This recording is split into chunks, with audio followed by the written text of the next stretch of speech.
we go. All right. So Vivek, I'm going to start with the first question that we always start with. So Sure. what's the value that's most important to you? What guides your life? What makes you who you are? This is a tough question, and I had to think about this. So thank you for giving me a little bit of a preview, Terry. It's nice of you. But I think it's do the right thing. It's I always strive to do the right thing. That's like the guiding principle of my of how I operate and what I want to give to my kids. So there's a few questions I could ask about that, but I'll start with where do you think that came from for you? Like, is it a religious, spiritual, like what's the foundation of what's the underlying like rationale why you say that's the good thing to do? Was it from your parents? Was it from religion? Where'd that come from, you think? Yeah, I think it was mostly probably from my upbringing, my parents, just like observing the types of things they've done. I think it's become part of like when you think about guiding principles, like you test and formulate them through observation. And so as I've been in the professional world and observed people that don't do the right thing, it sort of reinforces my belief that doing the right thing is important.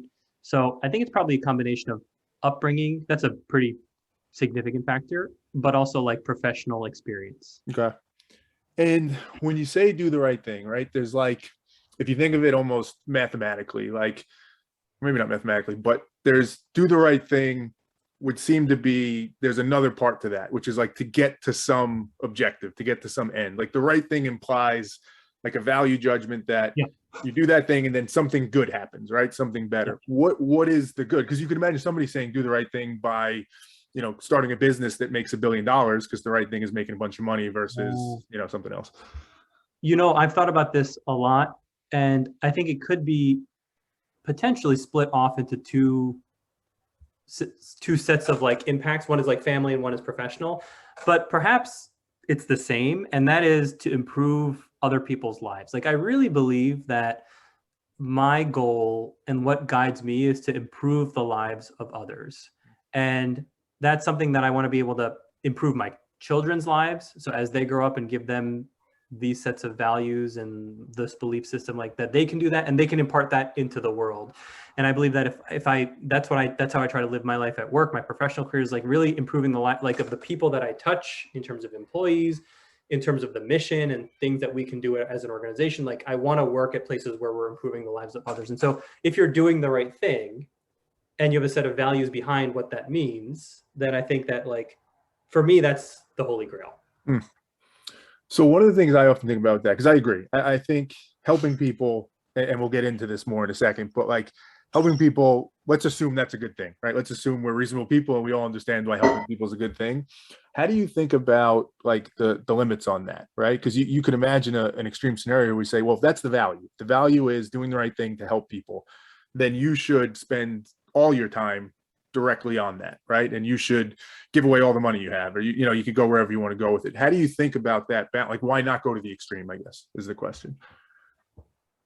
Yeah, that's a very good question. Why not go to the extreme? So, maybe there is a version of myself that I aspire to go to the extreme, sort of as I continue to progress in my life. Like, you're totally right. Like, if I were to make billions of dollars, why not just give it all away and like improve the lives of as many people as I can? I think for me, it's always about a balance. Like the reason I don't go to extremes, generally, I'm not an extreme person, is because I like have a lens of practicality and like reasonableness, like a reasonable or practicality test. And it's just like,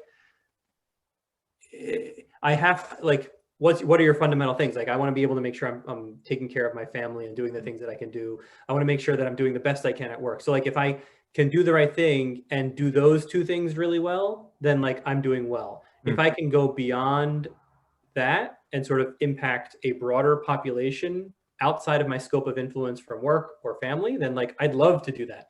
I haven't figured out quite how to do that. I think I'm still on this journey of like how to take it to the extreme, how to go maybe not to the extreme, but like further closer to the extreme. So I guess for me, like this is where it really becomes about like areas of impact. And like the two primary ones for me are family and work. And work goes beyond like employees, like it just like the mission that you're trying to achieve with your work. So how do you handle that if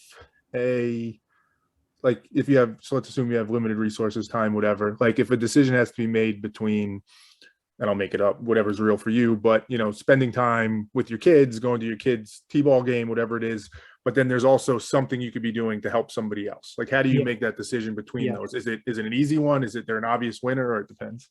Yeah. Generally speaking, my overall priority is to try to prioritize family first. I want to try to be present and available for my family. Now, that being said, that doesn't mean that I will prioritize that every single time. So there are like, I do believe that there are scenarios where for a certain situation where, oh, I've got to take this meeting and it's at like 6 p.m. or 7 p.m. or it's a dinner. Like if my priority was like be home for dinner every single night and be like, then I would say no to all those things. But I do believe that reasonableness, like I understand that it's important to balance. Mm. And so if I can spend the majority of my resources towards like when I have to make those decisions towards like supporting my family and being there for my family, I will do that first. And then like if I feel like I'm able to also prioritize like impacting others, well, while I might have to make a small sacrifice, then that's great. I guess this is something that needs to be revisited. Like I try to revisit and reflect as much as I can. Like, am I prioritizing my time the right way? Yeah. And if I start to feel like the family is getting impacted in my global priority list, then like I have to step back and be like, what's going on here? Like, am I in the right situation? Am I making the right decisions? And if I'm not, doing the hard, like thinking really hard about like, what should I stop doing? Like, how do I get away from that to get back to like that global priority? Yeah, it makes so much sense. And I think the stopping to check is an important one that I think, Yeah. Oh my goodness. You have easy to overlook, right? Though yeah. easy for people to be like, well, I kind of set my priorities and now I go and I feel good about what I'm doing. Such an important step, right? To do that. Yeah. What I mean, it's almost take that to the extreme. Like, so how often should you check in on how you're doing, right? Yeah. So that's hard. That's hard. Like I find that monthly reflections for me are like where I've found my balance. I think if I did it daily, like I drive myself crazy. Even Yeah. weekly is tough. Weekly is sort of like, did something change from last week? But like you look at it after a month, you're like, whoa, what just happened over this past month? Like, wait a second, like I was like not home for dinner 80% of the time. Something's wrong here, as in that example, right? And Yeah. so I have found that monthly reflections is critical for me. I think everyone has to do it their own way. I think daily is too much. I think yearly is too little. So I found that. How do you do that, Vivek, in terms of like, so let's say you're doing that reflection and you come to a realization either way. Let's say you come to a realization where like, I think everything's fine. Everything's good. So I have kind of this theory, you and I have talked about it. Like, I don't necessarily trust the human mind because I think it's evolved in different ways, and we can get into a whole thing about that. But like, how do you know you're being honest with yourself? I guess is the question. Like, what do you do to make sure whatever conclusion you come to, you feel like that's the right conclusion, or at least there's some credibility behind it? I mean, I think that's a really hard question to come to a conclusion on, but I think that awareness is the first step. So the human mind is really powerful. And if you can at least be aware that you might not be making optimal decisions, or like thinking about decisions that you're making and being like, why did I make this decision? Like just going like logically, just unpacking the things that you're doing and being like, wait a second, why is my wife upset? Like, okay, it's like, what did I do wrong? Okay, why did I do that wrong? Was it about me or was it about her? If it was about me, like, why did I make that decision? Like, why did I keep doing, right? So it's like, how do I know? Like, I don't know. I guess the answer is like, I don't know. But what I do know is that I am aware that I need to think about like those things. And so like on a weekend or whatever, we like once a month, we try to send our kids to my parents' house or her parents' house. We try to like have clear minds. We like just sit outside.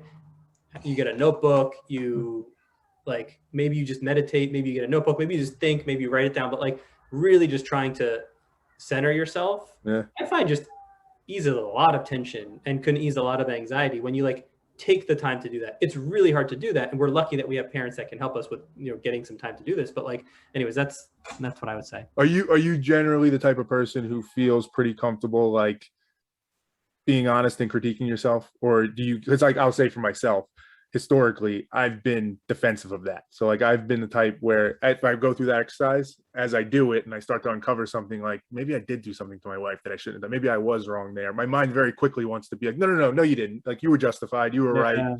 Are you generally somebody who's okay calling yourself out on stuff? Yeah, I think I'm okay calling myself out. The harder thing is whether the thing that I'm doing wrong is like acceptable. So like I understand when I probably am doing something wrong, but then maybe this we're saying the same thing. It's like, is it okay to be Mm, like I might recognize that I have a bias. And bias, like some biases are good. You need them for survival or whatever. sure. But like a lot of biases are bad. And so, but I might conclude, like, well, I have this bias that X, Y, and Z. And rather than try to like change the bias, I might say, well, you know what? This is here for a reason. I'm just fine with it. That's why I made that decision. So it's hard to do in like, I don't have like a real example of it. Yeah, Maybe in the next version of this podcast, yeah. we'll follow up. I can think of some examples, but yeah, Well, I think doesn't that ultimately get down back to the original point, like your value system, right? Because all this stuff we're talking about in some ways are all calculations of like cost, benefits, pros, cons. And like the underlying value system that allows you to run that math is whatever your value system is, whatever like your value family and whatever. Yeah. So I guess let's get into that. Let's get into the philosophical piece of this. So, you started by saying do the right thing and helping people ultimately. Yeah. So I'll ask the big hairy question of what is the right thing? I guess would you say it's helping people? That's how you define the right thing? So I think it comes down to, no, I think helping people is good, but I think you need more than that. And so I believe it comes down to what your personal values are. And I think values can change over time, they can evolve, but I think they are what they are at the time that you define them. And so for me, I split those, I wrote this down. I split those across family and professional. Okay. I think there's some overlap, but I think they're two separate ones. So for family, like it's mostly around like how I want to be around my kids and how I'd like my kids to like eventually become humans, functional humans as in this world. So things like thoughtfulness, like thinking through problems, respect, being kind. So sort of managing anger and understanding where anger comes and like trying to be kind, curious. So like scientific exploration, curiosity, just questioning kind of thing. That's not a normal thing that everyone is brought up with. I think you have to like curate that in children's minds. Risk taking. That's something that I did not have when I was growing up. My parents were very risk averse. I still see that with my parents when they're around my kids. And so I've generally been risk averse, and I've had to change my mindset to like, be like, wait a second. No, you need to be taking a little bit more risk to succeed. You got to take some risks. And resilience. I think those are like the main things that I'd say, like picking yourself up when you go down. That's like incredibly important to be a like high functioning human that like can get through any obstacle that's thrown your way, whatever that is in your life. So that's around like family, like those values. So if I have those values, and when I think about doing the right thing, if it aligns with those values, any decision I like run through, it's not like math, but like you kind of run through that and you say, okay, this is how I want to, make these decisions and do these things around helping others. Yeah. So do you believe that, I guess I'll put it simply, do you believe there's good and evil in the world? I believe that you can't have good without evil. I mean, how can you define, this is, I guess, a philosophical question, right? Like, how can you define what good is if there is no opposite, if there's no evil? So yeah, I think, and it depends on everyone defines this differently. I think, I don't think there's necessarily like one definition of good. There probably are some objective good things, like don't harm people. Like if you're harming people and hurting people physically and mentally, like that's bad, I think. Well, take that though, because I think this gets to where like I think it gets fun and interesting, because I totally agree with everything you're saying, in that there's like these high level conceptual concepts or values that most reasonable people, however we define reasonable, let's put that aside, would be like, yeah, those are good things. Like you should do those things. And let's take the don't harm somebody. So I'll just use not necessarily extreme examples, but examples to test that a little bit and see how it plays out. So like at an extreme, I took my kid to the doctor the other day and he got a flu shot. He was up for a flu shot. So he got that. That harmed him, right? That hurt him. Maybe I give him a timeout one day because he does something, and that's causing some psychological pain to him. So I say that only to say, like, I think there's a bit of, if you agree, there's a bit of a logical proof there that there are times when it's okay to harm somebody, where we think it's functional. So that's where it gets interesting, right? If we can't use that blanket statement, then how do we determine when it's okay to harm someone or when it's not, right? That's tough. I don't know if I have the right answer for this. I don't know if there is a right answer, but the question of like helping your kids understand what's right and wrong and like having to scold them or like be firm, like I think the first time, like recently I had to do the same thing with my son. I had to like say this is wrong, and like I got a little upset, and then I saw the look in his face and I'm like, wait a second, am I traumatizing him? Like what did I just do? Like he's so sad right now. Like am I physically harming, like am I like mentally harming him by like being this upset about this thing that he did? And I'm like, wait a second, like is this thing really that bad? Like it caused me to question my value system, to be like, wait a second, maybe I'm not doing the right thing by doing this. Maybe there's a better way to do it. And so I guess the point is, I don't know what the limit is. Well, that's interesting because it almost sounds like you're saying too, like you are so true to that value that when you saw you might have been harming someone, that was a trigger right away to be like, oh, I'm doing something wrong here. It was an immediate trigger. I was like, wait, there must be a positive reinforcement way to do this. Like, there's got to be a better way. Like, how can I get him to flip? Maybe I can give him chocolate. Like, let me give him a piece of chocolate and be like, hey, you get 10 M&Ms if you do this. Instead of just being like, no, don't do that ever again. So I think I'm true to it in that sense. I mean, the flu shot is an interesting one because that can be a traumatizing situation too. Or even just literal physical pain. For me, doing the right thing in that situation would be like scientific evidence that like doing harm in that situation, like getting a prick, helps individuals and society. And like that's scientifically proven. And so for me, that's still doing the right thing. So I don't know. Like, I guess there's always there should be some sort of logic behind and proof behind like the harm that's being inflicted. And for me, it causes questions. So it's causing me to figure out like how to raise children, how to raise children without like yelling at them. Like, and then I go to the extreme, like, wait a second, but you have to yell at your kids, right? You can't just be these people that don't yell at your kids. I understand. I've seen people like this, and it's crazy. Like they don't yell. Their kids do whatever they want. Like no, I can't do that. And so like I go to the extreme, and I'm like, wait, I don't think that that's right. And so there's got to be a balance. And I was like, wait, I was yelled at, and I turned out fine. So like it causes you to question the logic that existed. But then you come back, and you're like, wait a second, okay, the specific instance where like my child looked like he was physically like, oh my God, my dad hates me. Like I don't want that again. How can I avoid that? So. Yeah, you know what's cool about that? What I find so much, like, just I have these conversations all the time, even kind of off podcast, and what I see so often, and even in myself, I see it, is that like this, like I call it like the gravitational pull of like certainty, or at least like cohesiveness and comfort of like, okay, I have some solid foundation of understanding this. And I think what you're saying is so true, is that in some of these cases, you really have no idea. Like you're just bouncing all around and like you're trying to do your best. And for so many people, that's so uncomfortable that they'd rather just grab an idea, whatever it is, so they can feel like I'm back on solid ground, than swim in that like uncertainty. But I think you also hit the key point, which I agree with, which is the anchor or like the life raft for me is logic. Like you have to be able to somewhat logically, analytically look at it. It doesn't guarantee you're going to get it right, but it like gives you the best odds of getting to the better outcome. I mean, I think a great example of this is the vaccine. Like there's scientific evidence that it's proven that it's going to be effective, but the long-term data doesn't exist. You can't disagree with the fact that the long-term data doesn't exist. And some people believe that they don't want to get the vaccine because of the long-term data. That's respectable. I respect that decision. I'm not one of the people that will be like, oh my God, you got to get it no matter what. No, because like if you care about the long-term effects, there's a lot of important questions around the neurological effects, the effects on fertility, a lot of things that I'm just like, you can't harm someone for that. Like I have a hard time saying vaccine mandates are okay because of that decision, because logically, like, yes, scientific, but that like everyone talked about how vaccine development should happen over 10 years because you can study the long-term effects. This didn't happen. And so like, you can't fault someone for that, in my opinion. Right. And so like, this is how I form my opinion about like this stuff about doing the right thing. Like I made the decision myself. Yeah, it's the right thing. And my family did that. But it gets, and you could follow that thread and we get back to the same dilemma, right? Like do the right thing. So let's take that person, this hypothetical person that is demanding that people get vaccinated, right? And feels really strongly.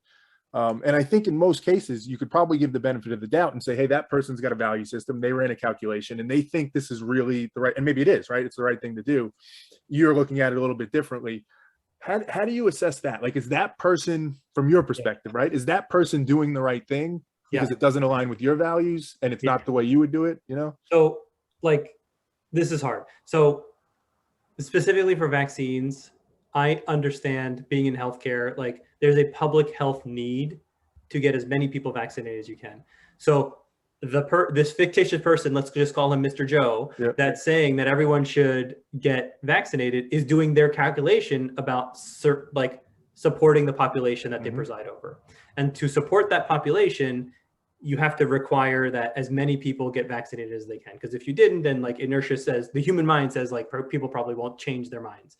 And so like, I get it. Like, I understand the public health impacts of doing that. And I think it's great that as many people have gotten the vaccine that they did, right? So, but where it like hits against it is like every individual has to make their own decision based on their value system. And like, everyone is not going to necessarily agree in the public health interest because you are who you are in your own little house, in your own little pod, right? You are part of the public, but not everyone signs the same commitment to the public good. There is no signature that you put in, but like, I'm going to do everything for the public good. But you know, that's part of my value system, do the right thing. So if I think about doing the right thing, that's how I thought about it. See, I agree with you completely in that assessment. And I guess like from the fundamental principle of it though, could if there could be multiple right things, right? If everybody could see the right thing differently, then does the right thing have any meaning? I guess is question one. And related to that, like question two, who gets to decide? Like, who's the one that decides that? Because, and I ask it because it's so core to your value system of do the right thing. So like, what happens there? Who gets to decide that? My goodness, that's the trouble, right? That's the trouble I run into, right? Because I go to the same place, like do the right thing, don't hurt people. But then you start to like do these little logical tests and like see how it plays out. And there's challenges in it. And I'm hoping you have the answers because I don't know where to go. You know, I don't have the answers. I think at the end of the day, like you have to be guided as an individual.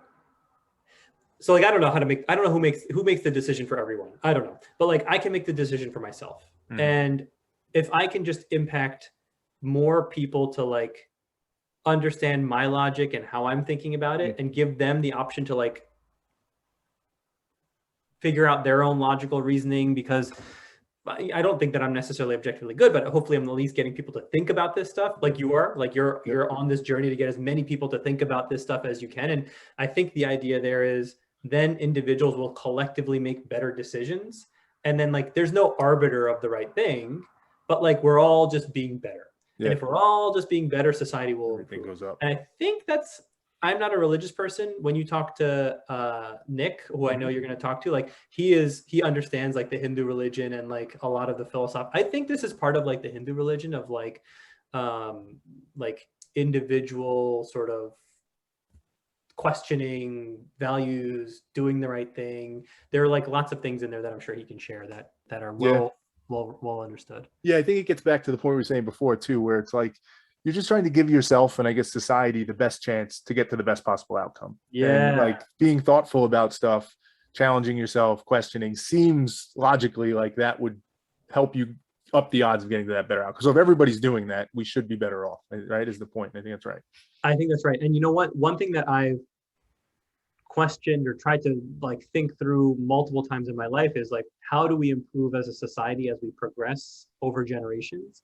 Because we're not the first people to think about this stuff. Like this has been thought through for thousands of years. Like, are we actually better as a society than we were 2,000 years ago?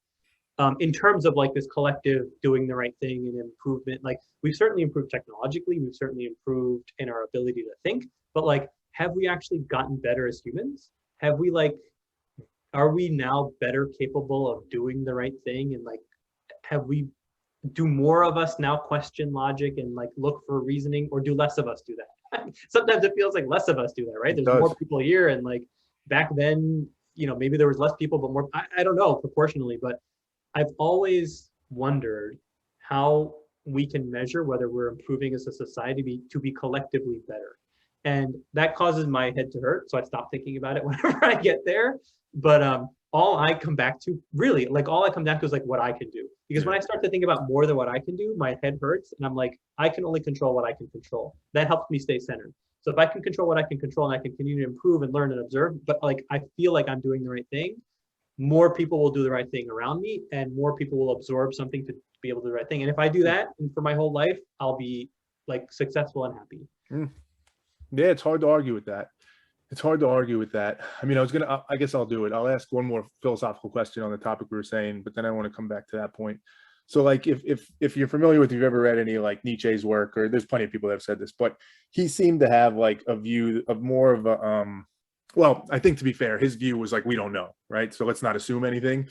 But in doing that, he was kind of playing contrarian and saying like more of like a naturalistic view, more of a, hey, we're all just animals on this earth. So he had this concept of like the will to power is what drives humans. All humans want to get to power, just like in the jungle, right? Animals do. Yeah. So some people take that approach to say this whole idea of do the right thing or people getting better, that's nonsense, right? We're all just animals here and it doesn't mean anything. And we should just do what we need to do to make ourselves better off. Do you think there's any chance that's true? Like what's your reaction to that type Yeah. of thought? So I guess it depends on what better off means. So I definitely think that there is an aspect of self-improvement that exists for like my personal value system. So like I'm trying to live this way because I do want to get better as a human. And like I hope that this brings me fulfillment in my life, like success and fulfillment in my life. So there is an aspect of like being better. Do I hope that this comes with additional money and additional titles or progression? Yes, I Influence, do. whatever. I think so. I think that's part of it. And is that part of the human nature? Probably. I think that that's probably true. Like, but what the dangerous part of that is like doing bad things to improve, to like get to power and to like improve your own situation. Like you can very easily, there are like so many instances of people doing bad things to fulfill that human condition that you articulated, right? And so and back to a point, like they might, in some cases at least, some probably do, but they don't even think it's a bad thing. They run it and say, this is the right thing. If I get this power, I can help so many people or whatever it is, right? Yeah. Yeah, and that's how they fulfill their power, right? And so like I mean, it's just, I guess I don't know where this came from specifically, but just doing good in the world and like starting a company and doing something good in the world, working for a company that has a mission to do something good in the world. Like that to me is the core belief. Now, not everyone has the opportunity to do that.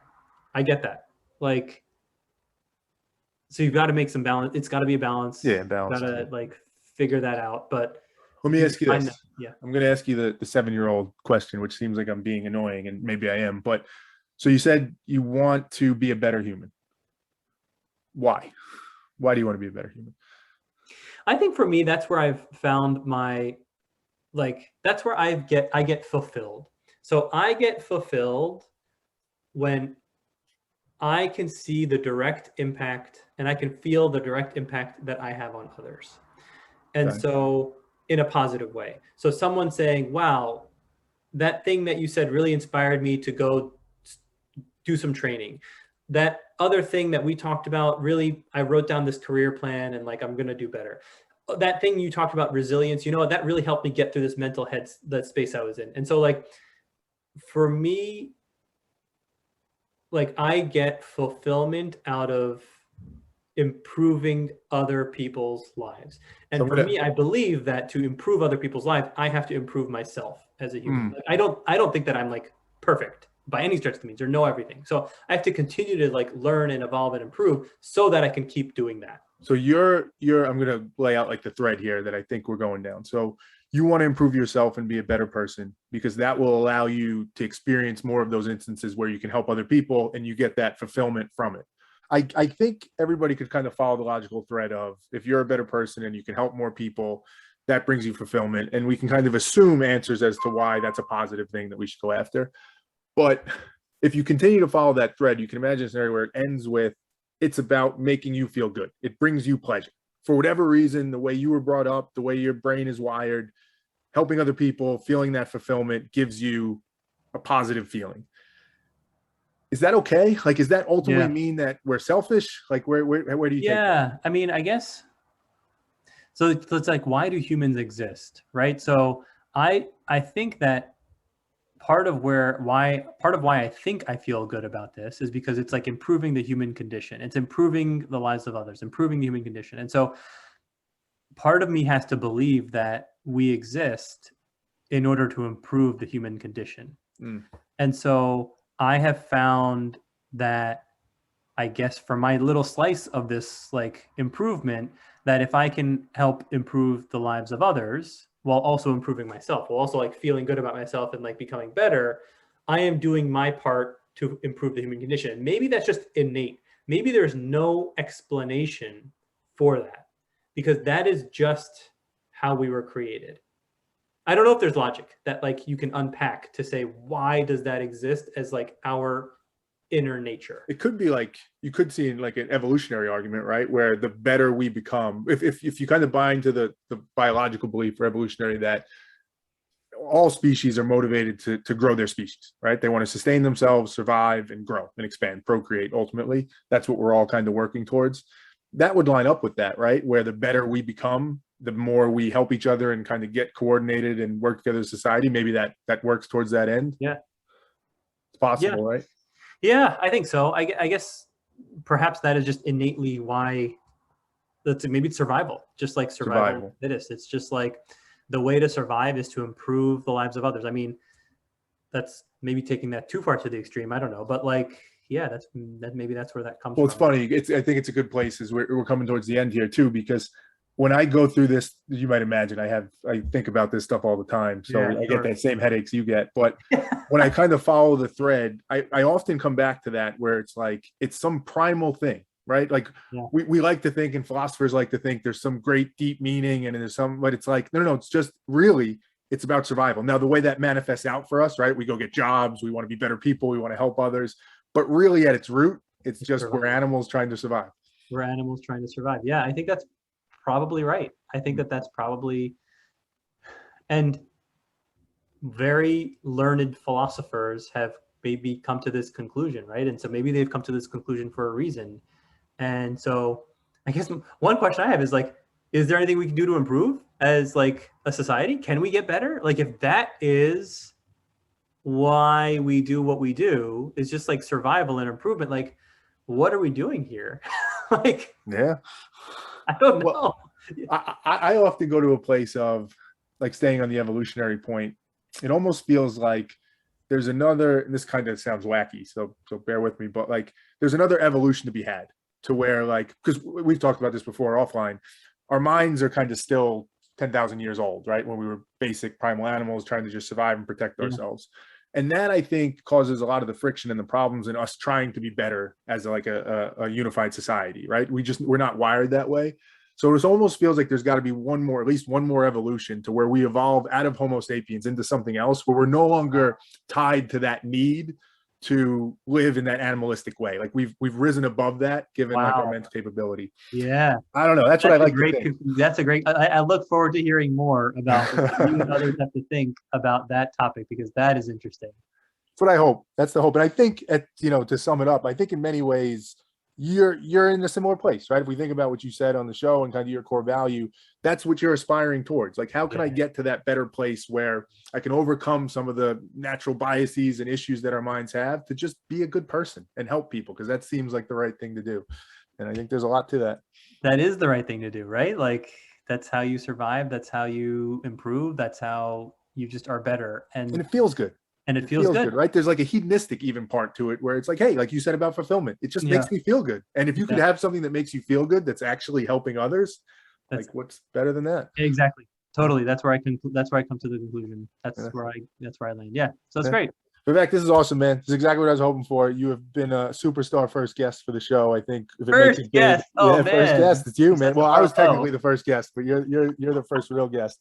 So if we make it big, you got a cut coming to you for sure. I love it, man. I love it. Well, good luck with this. I love the topic. I'll definitely tune in to hear what everyone else has to say. So thanks, awesome, man. Thanks so much. I appreciate it. All right, dude.